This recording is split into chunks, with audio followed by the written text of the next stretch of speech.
Assalomu alaykum kuzatuvchilar, yaxshimisizlar, tuzukmisizlar? Mana Xudo xolisa ertalabdan kelib ishqo'ylarni tomosha qilib, ovqat suvini berib maza qilaman-de. Ham qo'ylarni qaranglar, sizlar uchun boqib qo'ygan qo'ylarimizni. Hamlarni qaranglar, katta semiz. Hammasi yemda turgan qo'chqorlar. Mana sarovlarni qaranglar. Qo'rg'asi qo'l tegmaydi.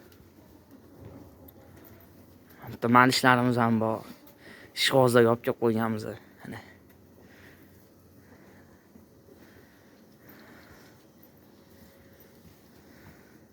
Shu sizlarga ulashiydi dedim-da ertalabdan. Kayfiyatni ko'tarib, mana yemini yeb bo'lgandan keyin suvni beramiz. Issiq suvlarni sirazi. Birinchi yemini yeb olsa, birinchi partiya suvini ichib olsa, kimga shunaqa xizmatlar kerak bo'lsa, aloqaga chiqsanglar, sizlarga ham mana halol pokiza, sifatli go'shtlarni qilib beramiz. Qassobuz. Halollik foydadan ustun.